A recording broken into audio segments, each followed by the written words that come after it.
皆さんこんにちは。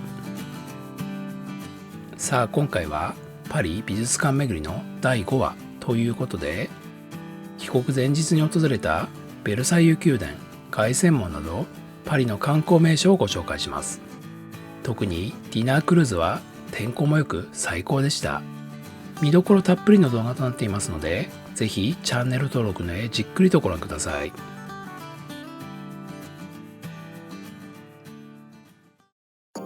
これからベルサイユ宮殿にウーバーで行ってみます。40ユーロですね。到着予定8時46分、ちょっと遅いかな。まあ大丈夫だとは思うけど。今からベルサイユ宮殿に向かいます。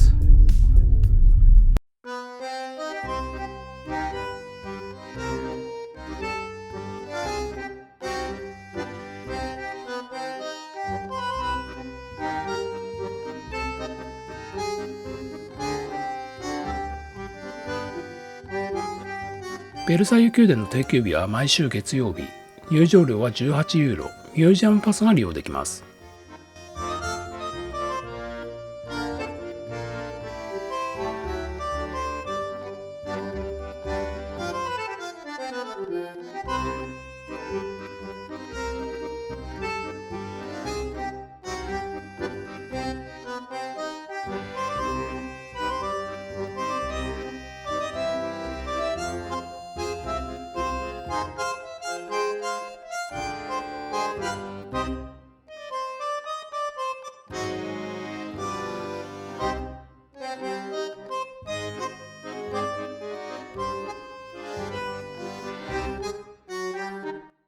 9時のチケット持っててもこの列に並ばなくちゃいけないという、なかなかハードですね。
凱旋門やってきました。おー、でかい。こ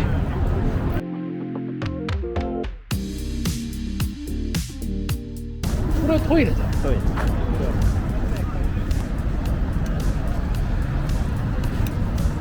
正面から見えます。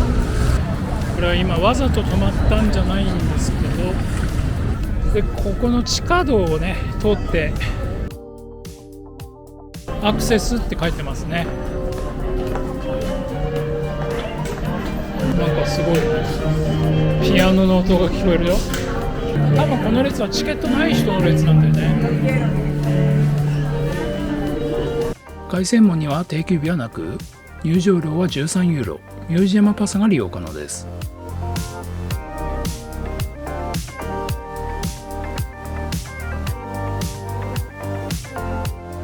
チケットがある人はこの列に並ばないで行けるはず。すごい列でした。これはあれですね、裏側になるのかな。彫刻がないですね。これはすごい。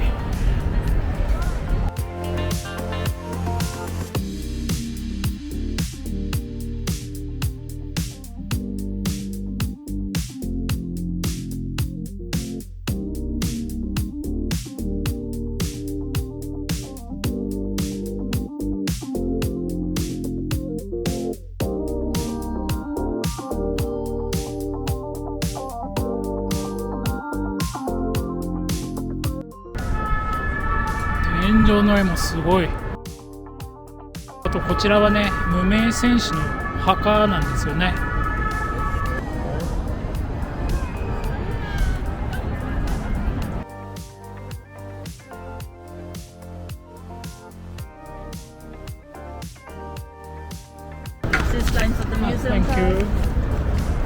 ミュージアムパスを持っていたので、いきなりこっちに回ってきました。これはありがたい。いきなり階段だよ。すごい。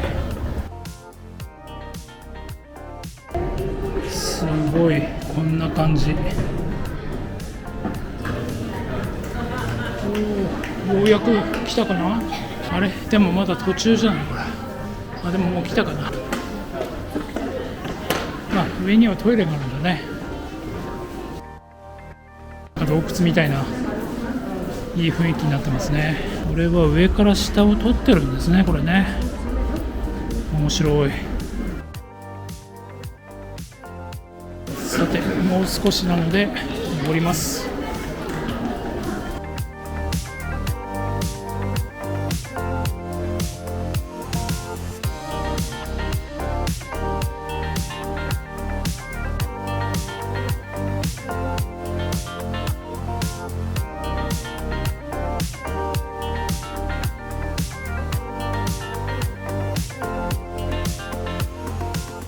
屋上まではあと少しなので、もう少し階段を登って行ってきます。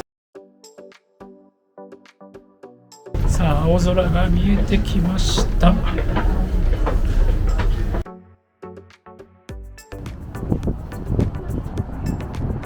屋上からの景色やっぱり素晴らしいですね。昨日見たエッフェル塔に比べるとね、だいぶ低いんですけども、それでも全体見晴らせますね。そしてね、これがシャンゼリゼ大通りですね。やっぱり歩道がすごい広くなってるんですよね。かなり太い道路になってます。そしてこんな感じで道路が放射状に伸びてるというのが特徴です。こちら側にはエッフェル塔も見えますね。多分この辺がね、エッフェル塔が一番近くに見える方角でしょうかね。迫力あります。でこちらが売店ですね。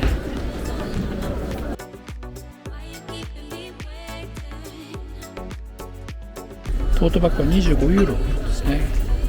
マグカップが 16.5 ユーロ。あ、でもこっちのマグカップはちょっと安めですね。 10.5 ユーロ。これエッフェル塔ですね。でもね、このトートバッグは23ユーロ。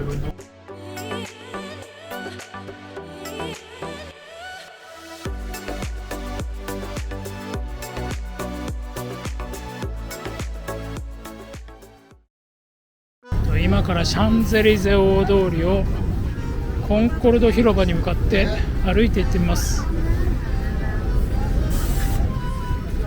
ものすごく人がいっぱいいて、歩道がねすごい広いんですよね。右に見える車道と同じぐらい歩道があります。こちらにはカルティエですかね。反対側の道にはね、イヴ・サンローランですかね。それからディオールって書いてますね。マクドナルドがありました。こ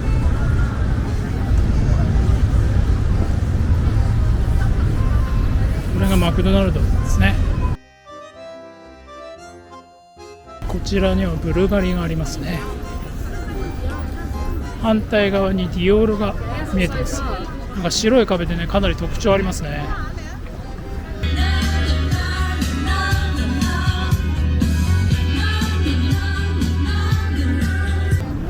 で、今道路の反対側にルイ・ヴィトンが見えてますね。こちらおそらくルイ・ヴィトンの本店じゃないかと思いますけども、結構ね人並んでるの見えますね。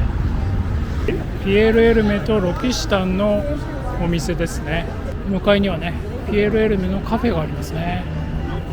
こちらにはシャネルがありますね。この4本の柱の上にある金色の像とアンバリットのね金色の丸い屋根が見えてすごい豪華です。めちゃくちゃ立派な柱ですよね。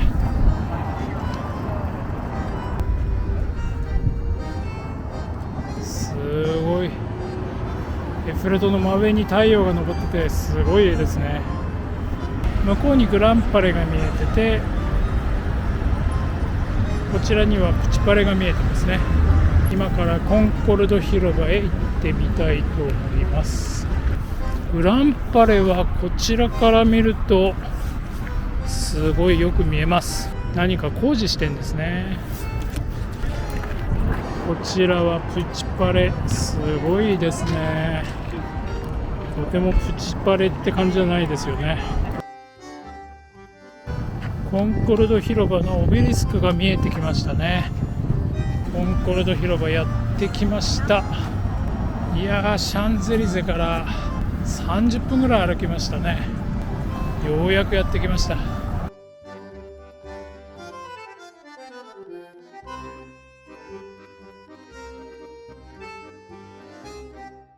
後ろを振り返るとね、奥に凱旋門が見えてます。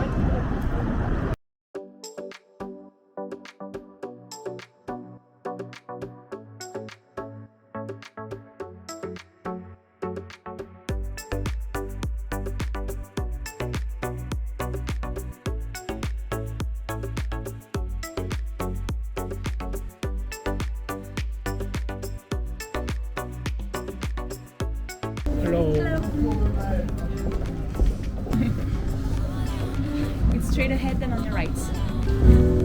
なるほどね。こういうラウンジみたいなところ。こちらがバトームッシュのチケットということになります。Which language for menus? Japanese? So here are your menus on your ticket. The boat's named Batash. To get there, you have to go out of here and then you walk down to the first boat.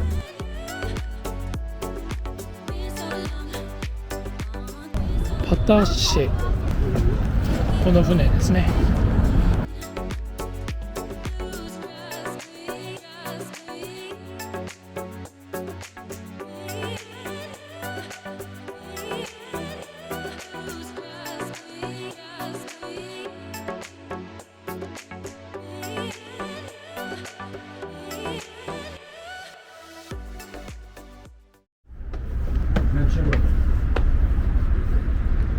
すごいですね。やっぱりエッフェル塔が見えて、月がいい感じで見えてます。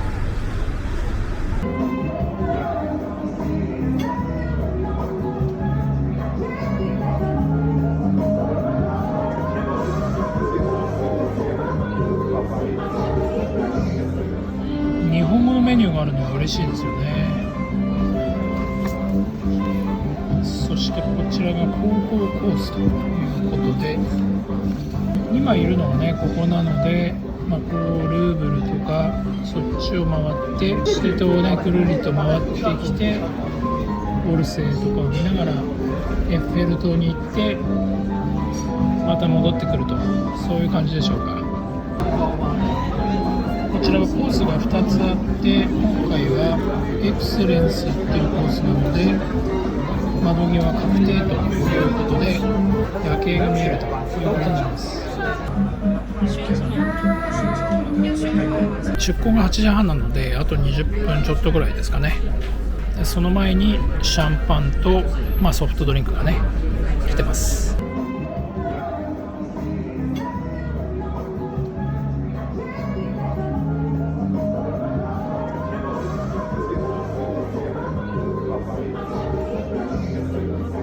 ちょっとフォアグラもいただいてみます。フォアグラはやっぱりとろっとした感じで濃厚な、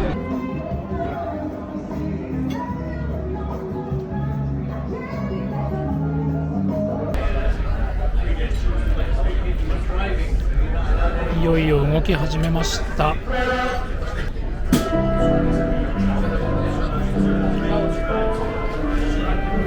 こちらではね生演奏も始まりましたね。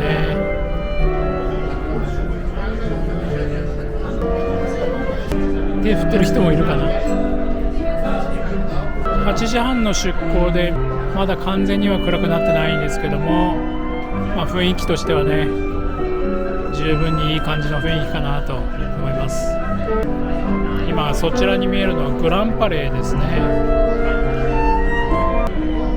そしてアレクサンドル三世橋と奥にはねプチパレが見えてます。すごい、アレクサンドル三世橋って下も豪華なんですね。すごいな、みんな手振ってます。上も下もめちゃくちゃ豪華ですね。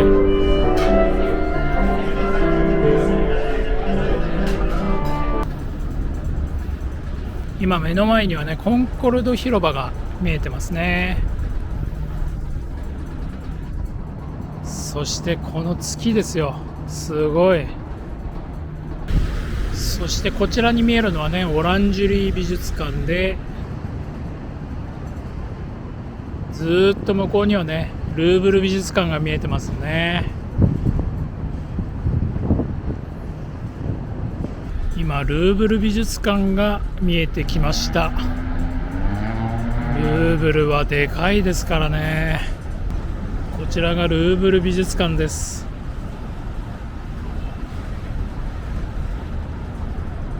このねルーブルにかかってる橋はカルーゼル橋という橋ですね。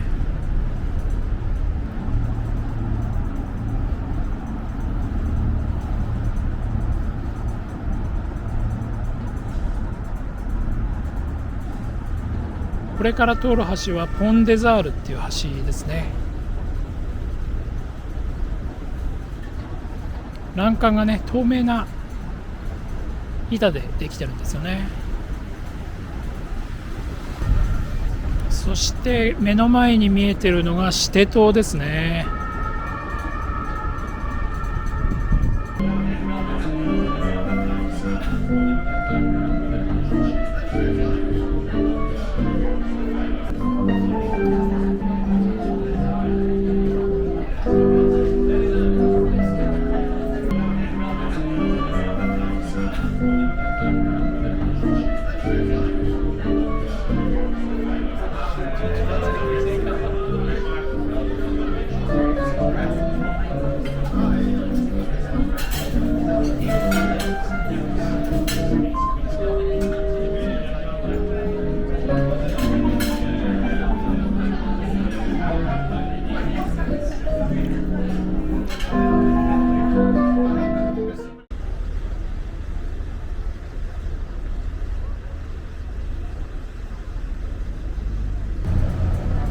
今ちょうどノートルダム大聖堂の上にね月がかかってて素晴らしい景色になってます。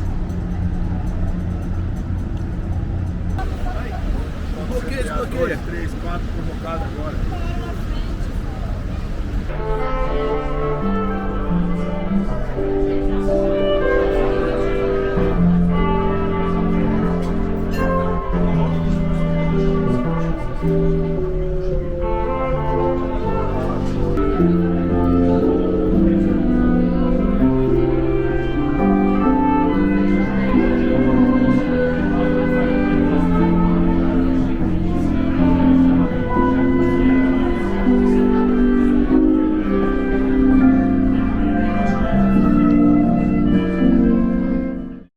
今向きが変わって今度反対側にね向かって船が進んでます。目の前に見える橋はねベルシー橋っていう橋で、普通の橋の上に列車が通るね橋がかかってるので二重に見えるんですよね。とても綺麗な橋になってます。また反対側からねルーブル美術館が見えてきました。すごい結構ライトアップされてますね。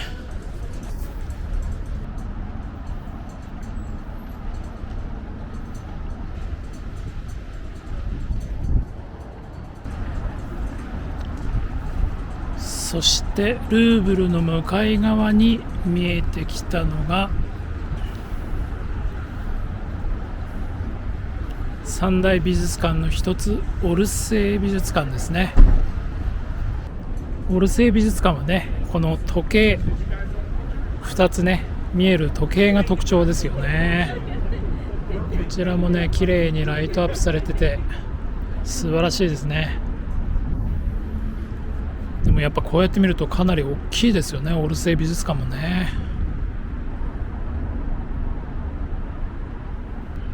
そしてねエッフェル塔が見えてきました。だいぶ近づいてきましたね。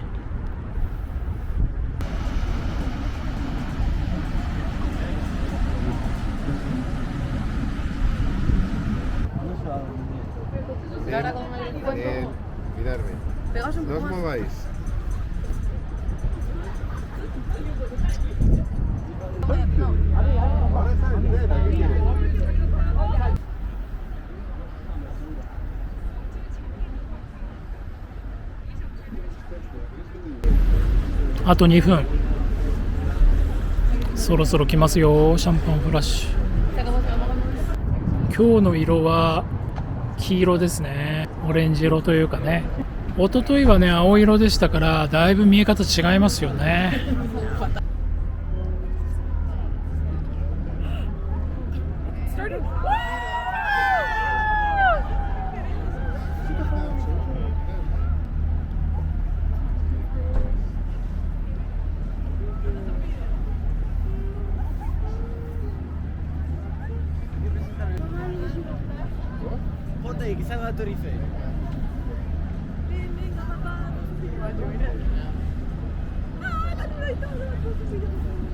今ちょうど月が隠れてます。そして月が出てきました。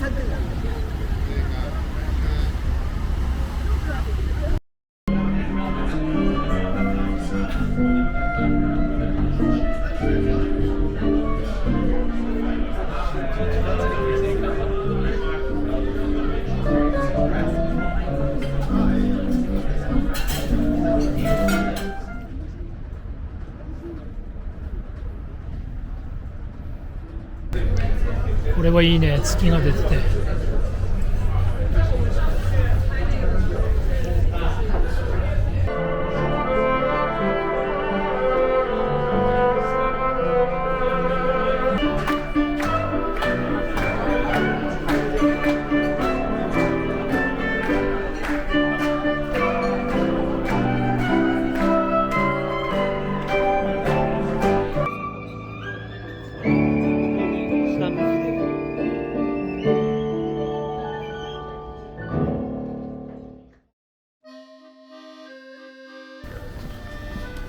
この辺がテルトゥル広場だけど朝早すぎるのかな。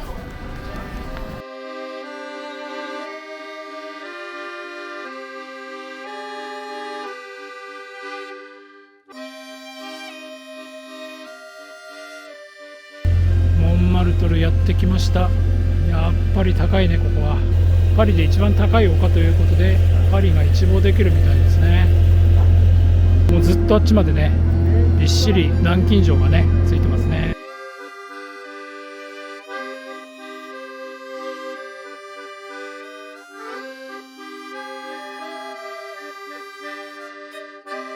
マンデートゥーサーズデーが7時って書いてるね。ここからもねパリの街並みがしっかり見えます。サイレンスって書いてますね。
こちらがねジュテームの壁。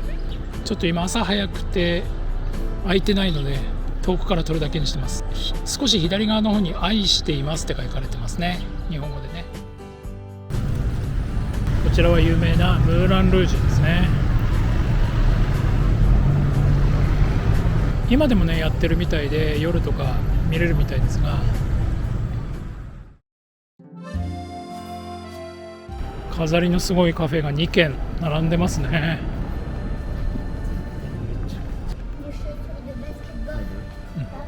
こっちに行ってみます。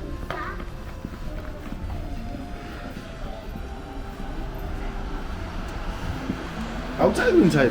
Inside. That's okay.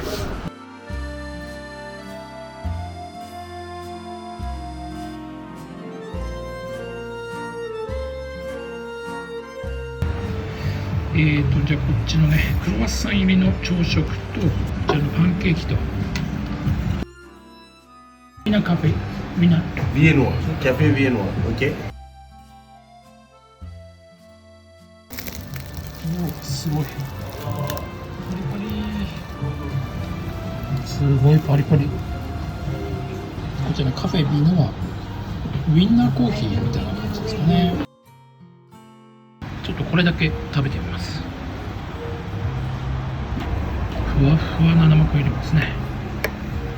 すごいね、パンケーキが3層になってて、周りにベリーと上にイチゴが乗ってますね。